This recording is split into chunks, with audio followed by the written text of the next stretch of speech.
Today on the Edgy Veg, we're talking about love, specifically my love for chocolate. So whether you are by yourself on Valentine's Day or spending it with a loved one, you should make orange chocolate truffles.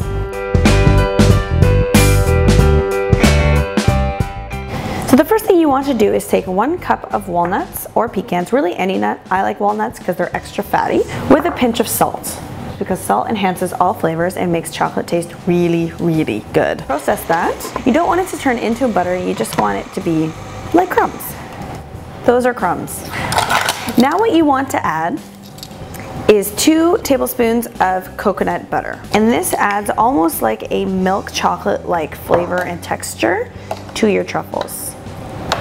Without the milk, of course. You want a 1/4 cup of raw cacao or cocoa butter.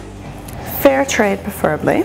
So to sweeten this guy, you could use a number of things. My favorite though is medjool dates because they're really nice and juicy and really, really sweet without any kind of added excess sugar that you would get from like a refined sugar or even like a sucanat. Make sure that you pit them or else you will ruin any device that you use to make this.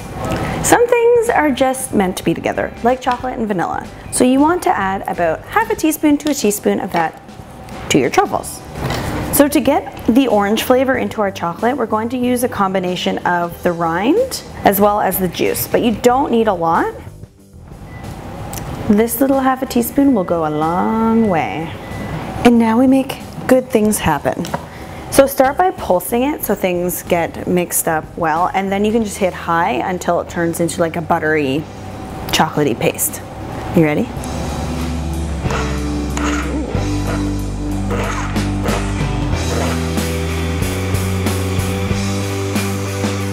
This is ready to go. It's sticking together. I've tasted it. I don't need to add any more dates, but if you want it to be a little bit sweeter, you can. And at this point, you can just use your hands because they're tools for doing things. And you just roll out little balls. And now you can roll it in a number of things. I like to roll it in coconut. I just think coconut and orange taste so nice together.